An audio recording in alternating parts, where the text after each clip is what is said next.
So when it affects warm season turf, we refer to it as large patch disease, and when it affects cool season turf, we refer to it as brown patch disease, and both are caused by the same pathogen, rhizoctonia solani. You're going to see this disease manifest during seasonal transitions. In South Florida, we'll see it coming out of winter and into spring, or like now when I'm making this video, as we go from fall into winter. Here in the last few weeks, average temperatures have been in the 80s, but then in the last several days, we've fallen down to nighttime temperatures in the 60s and daytime temperatures in the high 70s. These average temperatures of 70s with 60s at night are when rhizoctonia thrives.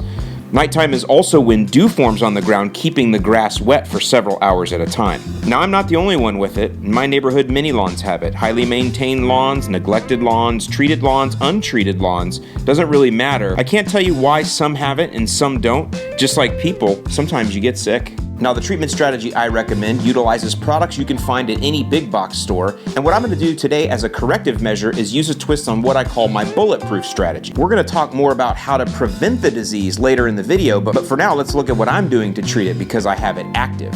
Okay, it seems like every other month I have to do a video on fungus and fungicides, but down here in Florida, it's just one of those things. Now, this is going to be a little bit different than we've done in the past, and the first thing I want to show is we are going to use our bulletproof strategy, but it's going to be just a little bit different than we've done before. But I just want to point out, and I'm always careful to do this, Scott's Disease X. This is active ingredient azoxystrobin. You can get this at every Home Depot in the United States. You can also get it on Amazon, and it's actually like $1 cheaper with free prime shipping. I'll link that below for you. But this is azoxystrobin is the active ingredient, and it's azoxystrobin 0.31%. The reason that's important is this is a $20 bag, and it covers 5,000 square foot at the preventative rate. Now, we're going to talk about curatives in a minute, but just work with me here. $20 for 5,000 square feet. Heritage G, this is by Syngenta. This is the professional version, and a 10-pound bag is $40. Now, that comes shipped from Do My Own. They got shipping and all that in there. But this is a case where the homeowner version and the professional version are exactly the same because the Heritage G is more expensive, but it is also azoxystrobin 0.31%. The reason that's important is because you can literally get the exact same thing that the pros are getting if you want to use a granular, and I recommend that you do as part of my bulletproof strategy. Now, there's a little bit of a difference here this time, and that's because we have active disease in the lawn, so we're going to go with the curative rate, which means this bag is only going to cover 2,500 square feet, not 5,000. So when you flip the bag over, again, it's always important to read here. This label will answer almost every question you have, but you can see here there's a preventative rate and then there's a curative rate, and that's what we need because we actually have disease present. We need to utilize the curative rate, and the curative rate is 4 pounds per 1,000 square feet, as opposed to the preventative rate, which is only 2 pounds per 1,000 square feet. That's why it's important when you're looking over this stuff is to look at here. See how it says treats up to 5,000 square feet. When you see words like that, that's a clue to you that you could flex with this product, and you just need to read the label to understand how you can flex with it. And so again, we need that curative rate, 4 pounds per 1,000. Now, this is a 10-pound bag, so 10 pounds divided by a rate of 4 pounds per 1,000 means one bag will cover 2,500 square feet. And I have my handy-dandy property map here. Thanks, Chris Dodge, for sending me this laminated one. Best idea ever. I'm going to treat section 3 here, which is my palmetto St. Augustine grass. That's the big outbreak. And then I'm also going to treat section 4 here, which is my zoysia. I'm going to treat those two areas, and it just so happens that each one of those is 2,500 square feet. Section 3 is 2,500, section 4 is 2,500. So it works out good with the Scotts. Since each bag covers 2,500, I need 2 bags, 1 bag for each section. Easy breezy. Now, the other thing that I'm going to do, because the rhizoc is only in certain spots, and it's really weird, I don't know why it's only in those spots. It is spreading slowly, but not badly.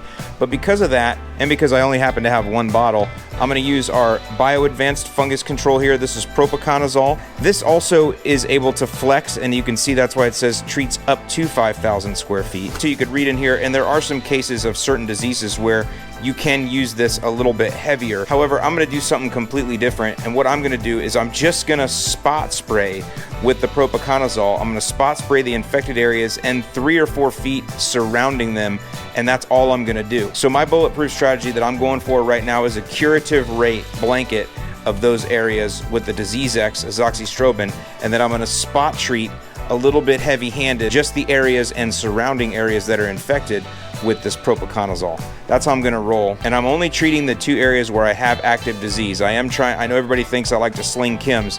I am not treating the areas that don't have any disease right now. So I'm trying to use a little bit of integrated pest management here and target only the areas that are infected, and the areas that are healthy, I'm gonna let them be right now. Now here's the thing with all lawn diseases, but especially rhizoctonia, prevention is really the best measure. And so that's another tip here. If you do have an outbreak of rhizoctonia in your lawn, you definitely want to treat for it the following season, once again, leading up to a transition in the weather. Rhizoctonia doesn't spread via spores like other diseases, and instead it spreads via hyphae and sclerotia, which creep in the soil underground. And because of that, it will lay dormant in the ground year after year. Key piece of advice here: if you have large patch or brown patch rhizoctonia in your lawn in 2019 at any time, you're gonna wanna make sure you put down preventatives in 2020, once again heading into weather seasonal transitions. Now here in Florida right now, our temps are actually on the way down even further into the 50s at night. Our nighttime temperatures are not gonna warm up into the 70s probably until sometime in March. So it's right ahead of that I'm gonna put down my next application. And again, that's going to be a preventative for rhizoctonia, which will come back and manifest in the spring. If you fight brown patch in your cool season lawn, especially tall fescue, you will also want to take on a preventative strategy. But you won't see your nighttime temps hitting the upper 60s until later spring or even early summer. I've written a full guide about using fungicides as preventatives for disease for all grass types. If you click the link in the description below, it'll take you to blog posts where all that content is free for you, and you can read and get ahead for the 2020 season. Now, some final considerations if you do have rhizoctonia or large patch infesting your St. Augustine or Zoysia right now. Here are some things you can do in addition to spreading and dreading and spraying and praying. The granular fungicide does need to be watered in. Give it a good 1/2 inch the day after application. This will not wash away the liquid propiconazole you applied. The label there indicates it's rain fast within hours. Secondly, don't mow for at least 2 days. Let everything kind of settle in. And when you do mow, bag your clippings and get them off site. And third, nitrogen fertilizer should be minimized, but you don't have to completely stop it. You see, these scars here, they don't just go away on their own. It takes a little bit of time for this dead material to break down, and of course your mowing will take some of it away. But it also takes time then for healthy grass to fill back in. And that's one of the things people think, well, I treated, how long is it gonna be before I don't see this anymore? We're heading into cooler weather here now in Florida, and the grass is really slowing in its growth, so it's gonna take even longer for this to break down and for it to repair itself. So the key there is to have patience. Now, one thing that I do need to help this repair is I need to fertilize it. Especially I need to put down some nitrogen, because that's going to encourage more lateral growth, which in St. Augustine grass, that happens through stolons. So people will ask, can I apply nitrogen? And the answer is sure you can. After you've done your treatment, give it a week or so. That should stop the disease, and then you can go ahead and pick up fertilizing like normal. But realize, I don't want you to sling down too heavy. We're not trying to push a ton of growth. We're trying to just spoon feed and keep things moving efficiently, but not too fast. This is another reason why I had stressed in my last video when I did the weed and feed with the atrazine that I chose the product that I did because it had the lowest amount of nitrogen possible for the application at hand. I'll link in the description below to that video, but again, that's another reason I was looking for the lower nitrogen and higher potassium, because of the fact that I had this disease pressure just starting at that time. So with that, I'm Alan Hain, the Lawn Care, and I hope this video has been helpful to you. Please hit that like button, subscribe to the channel, and I'll see you in the lawn.